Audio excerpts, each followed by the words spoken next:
La page officielle du ministère de l'Éducation nationale, aussi bien celle de la ministre de l'Éducation nationale, ont diffusé des images qui révélaient, d'après eux, que la reprise des cours sur toute l'étendue du territoire national a été un succès.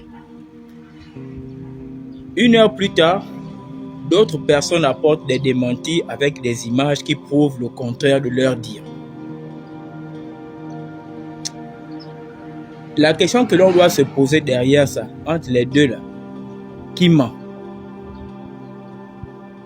Ça, c'est la première question. Je regarde Gabon 24 tout à l'heure.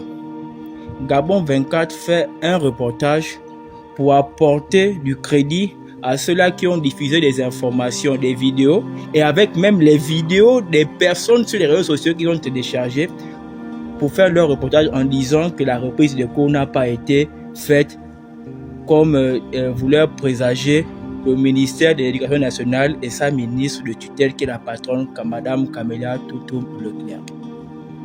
Si déjà la chaîne des griots du pouvoir peut faire un sujet qui apporte un démenti contre leurs clients du griotisme, ça veut tout simplement dire que cette dame pourrait faire les bagages pour quitter le gouvernement.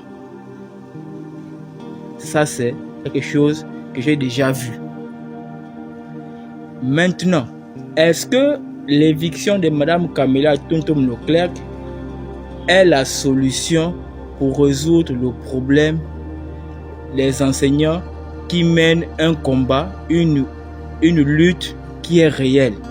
Est-ce que l'éviction de Mme Camélia Toutoum Leclerc, si c'est ce qui pourrait arriver, puisque c'est ce qu'on appelle de la trahison, si on peut diffuser des éléments qui apportent le démenti de ce qu'elle a diffusé? Là, vous êtes en train de la lâcher déjà. Il faut bien comprendre les choses. Est-ce que la mettre de côté va apaiser la colère de ces gens? Non.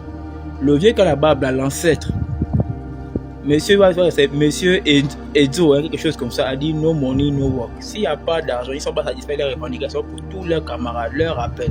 Ils ne vont pas aller au cours. Disons la vérité au président de régler la situation de ces gens-là. Sinon, il y aura une paralysie. Et cette paralysie sera pandémique, contagieuse sur tous les secteurs. Parce qu'il y aura ce qu'on appelle une supplémentarité des revendications dans plusieurs ministères qui ont été endormis par les personnes qui sont toutefois soutenues par la force des armes lorsque les civils revendiquent leurs droits. C'est la fermentation de toutes ces choses-là qu'on a mises au placard qui sont en train de ressortir. Et c'est vous qui êtes la conséquence. C'est vous maintenant qu'on voit. Ne venez pas faire des contenus pour dire que non, c'est faux, c'est que les titelles disent là. Ça ne va pas rendre service à M. Brice Clotaire Olinguema et il ne pourra pas avoir un mandat de succès. Arrêtez de venir faire le kunabélisme. Ça ne va pas guérir les plaies là. Elles sont béantes. Elles ne peuvent pas cicatriser par la force, par les menaces, par des sommations verbales. Ça ne va pas. Vous allez empirer les choses. Donc, voilà le message que je tenais à vous faire passer. J'ai déjà vu ça quelque part, comme dit Chirio. J'avais déjà vu le truc là quelque part. C'est ça.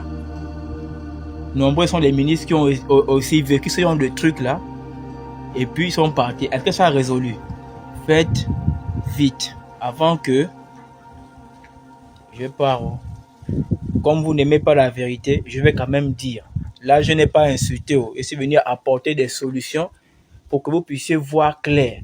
Les kunabélistes là trompent le président de la République, que tout va bien alors que tout va mal. Vous avez empêché les Boungpins, les Tata Berthier et tous les autres là de pouvoir s'exprimer. Parce que vous estimez que en tant que parti du régime, vous avez eu droit à l'omerta. Et aujourd'hui, eux ne peuvent pas communiquer pour vous défendre. Parce que là, maintenant, ça devient assumé.